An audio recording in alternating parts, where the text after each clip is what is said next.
That's fun. Today, I was playing with lighting. As you can see, I'm experimenting with the 3-point lighting system. Got my key light, got my fill light / hairline light. No, I don't have hair. And some background lighting. Super simple, yet it really, I don't know, I think it looks great. But anyways, I'm not here to talk about lighting. I'm here to talk about my studio.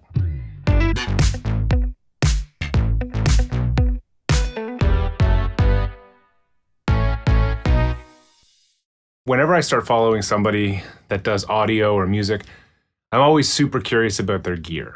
And so instead of waiting for people to say, hey, will you do a studio tour? I'm just gonna do a studio tour. And it's gonna be really easy and really quick because my studio is so simple. Now, it took me many, many years to arrive at the point that I'm at right now, which is laptop, interface, controller, speakers. So simple. Oh yeah, microphones and a couple synths.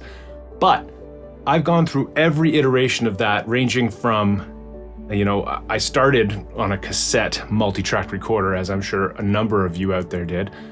Went from there to digital multi-track, and I had a huge mixer. Eventually, I got up to a point where I had like 10 synths and 5 drum machines, all running into a 32-channel mixing console, running into a 24 input digital audio interface, and it was super cool, but it needed so much room and it was so hard to maintain and to manage. So I've gone through a number of those sort of paring down sequences through the years, and where I'm at right now is so beautiful. I'm at that sweet spot where the computer processing power can keep up with my minimalistic requirements. So let's go through it. So at the heart of my studio is my MacBook Pro M3.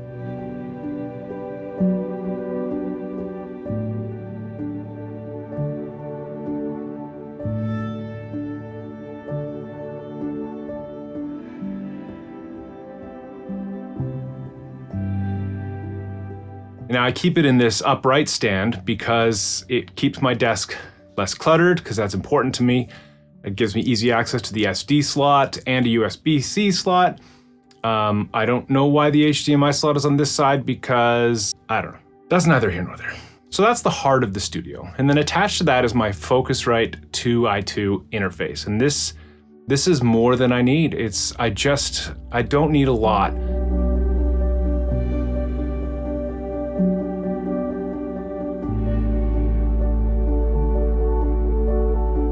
What I like about this Focusrite is that it has line ins on the front, mic ins on the back, so that I can have a couple mics always hooked up and then just patch in a synth at the front when I need to. Now, speaking of synths, I have a couple synths, but not a lot. I have a couple of the Roland Aria compact boxes, the T8, which is super fun, and the S1, which is also super fun, and they're great to noodle around on. And you can come up with some really interesting sounds on them. Now, when it comes to controllers, I have a few controller options. My main performance one, because I'm a keyboard player, I guess, at heart. That's my favorite instrument to use to express myself.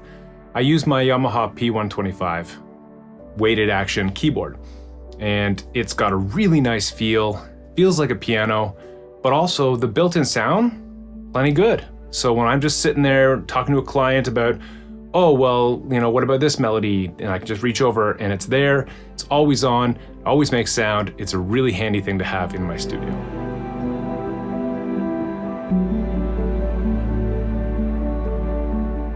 Now, when I want to get a bit more technical and in-depth, I go to my Akai MPK Mini Plus. And I go to this because it has everything that I could need to tweak synths or program drums. It's got pads, it's got knobs, it's got pitch bend, mod wheel.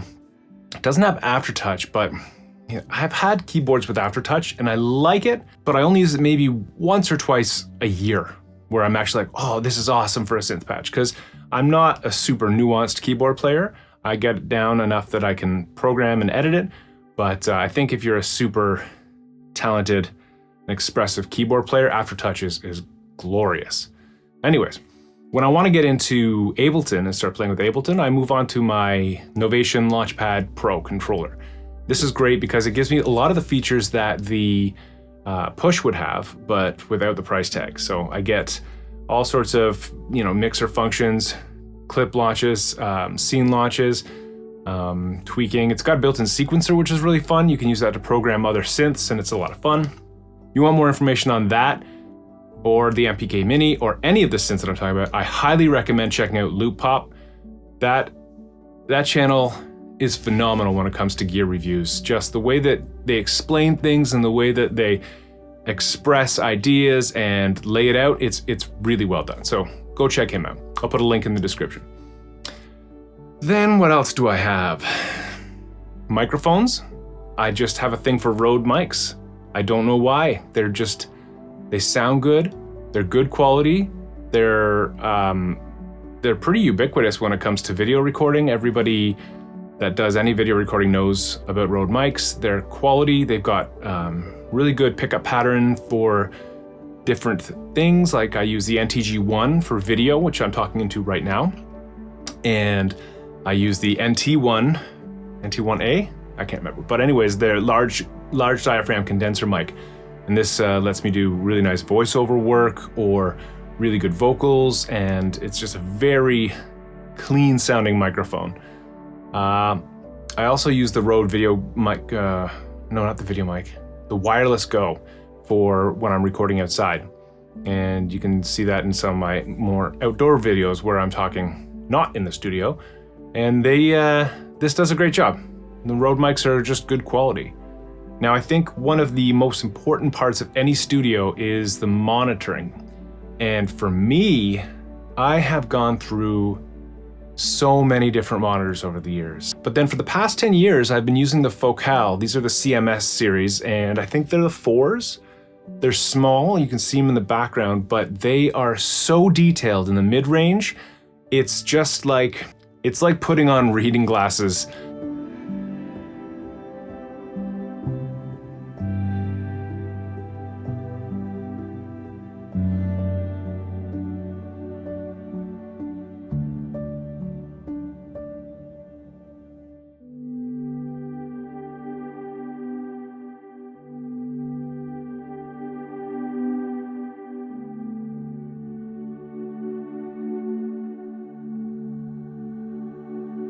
It's just amazing what these speakers do to sound. It allows me to hear things that I wouldn't hear on any other system.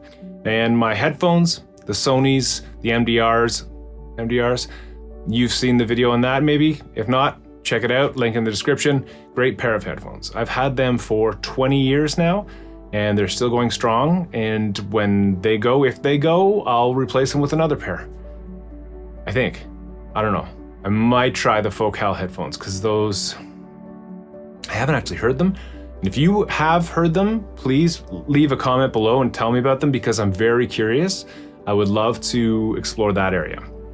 But anyways, this is my studio, and oh yeah, also the panels. The panels on the walls I built myself to really control the sound in here, because it's a rectangular room, and there's a couple big bass bumps here and there, and there's a lot of reflections and some standing waves, and so these really help control that. I've got 4 inches in the back of panels, and these are all the ones you see behind me are 2-inch panels, but they're just on a wooden frame with batting insulation.